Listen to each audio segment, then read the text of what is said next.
السلام عليكم ورحمة الله وبركاته. بصوا بقى يا جماعة، أنا النهاردة في قرية. عايز أخدكم بس كده جولة بسيطة في الشوارع بتاعة القرية، بحيث إن لما حد يسمع عن كلمة قرية أندونيسية يقدر إن هو يتخيل المنظر عامل إزاي، لأن طبعا وارد إن القرى تكون مختلفة عن القرى في بلادنا العربية. فتعالوا بقى إيه، جولة بسيطة كده.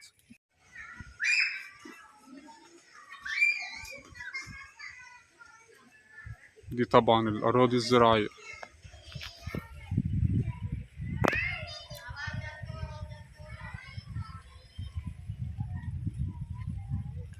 وده الطريق لأن هو بيؤدي إلى حضانة، وهم راصفينه بالشكل ده.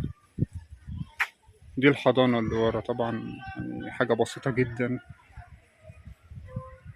بس برضو قلت ايه نصورها لكم، مش هنخسر حاجة.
احنا كده بقى طلعنا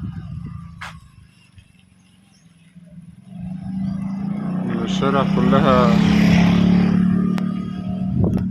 موتوسيكلات. ده اللي احنا واقفين عنده، ده البوابة، ده مبنى اسمه ايه، العمدة بتاع القرية. ده مكتب رئيس القرية او العمدة. ودي البوابة بقى، البوابة اللي بيبقى مكتوب عليها العنوان واسم الحي واسم القرية. هي شوارع القرية كده. دي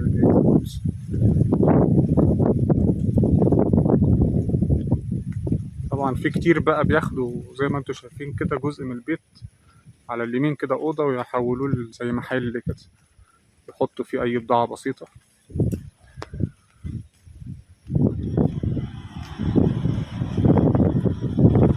وده ظهر البيت من بره. السلام عليكم. لازم طبعا نسلم على الناس عشان نستأذنهم، عشان برضو ايه ما نصورش بيتهم من غير علمهم، عيب.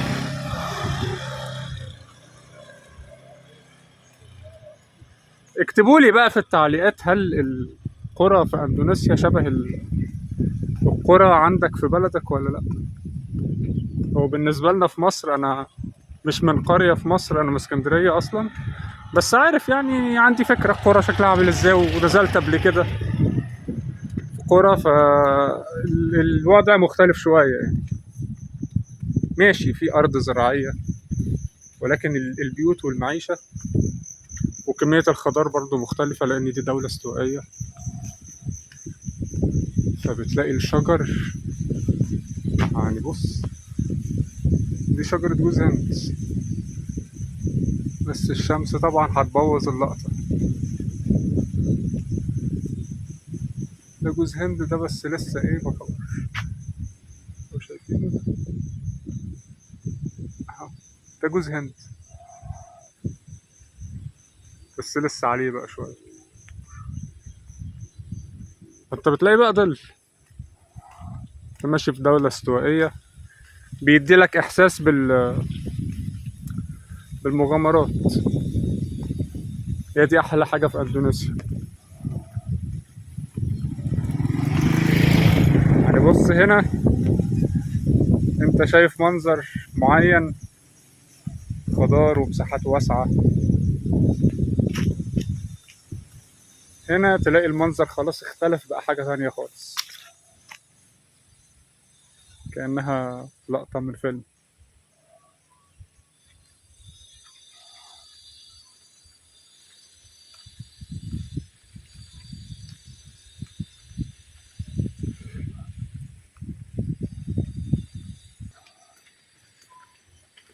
فالموضوع يعني حياتهم مش مكلكعة زي عندنا.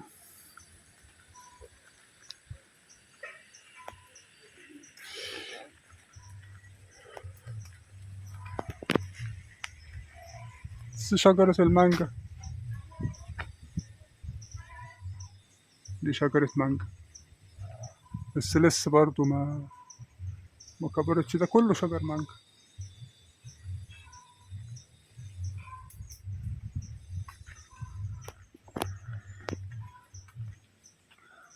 بصوا البيت ده بقى يعني ايه متكلف شوية، يعني هم صارفين عليه شوية. بتعرف بقى منين؟ من المساحة بتاعت البيت ومن الديكور ومن الاهتمام. لما تلاقي حد مظبط البيت بتاعه بالمنظر ده فده صارف عليه. انما اغلب القرى يعني فقيرة، تلاقي بيوت بسيطة، يعني مش أغنياء غنى فاحش يعني. السلام عليكم.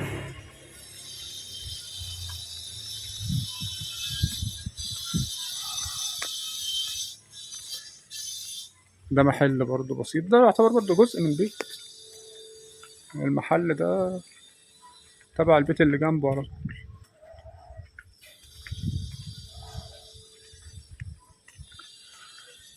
ما حلاوتهم ان انت بقى ايه، مش هيطلعوا بقى سلم وينزلوا سلم، لا هما منهم للشارع على طول.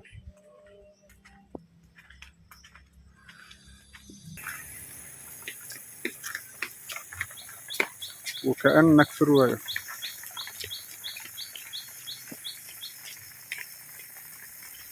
ده بامبو، ده بامبو اللي هو اسمه ايه، الخيزران. خيزران. بص كل ده هو ده الخشب الأساسي اللي بيتم استخدامه في أندونيسيا، الخشب بتاع الخيزران. تعالوا نشوفوا الناحية التانية.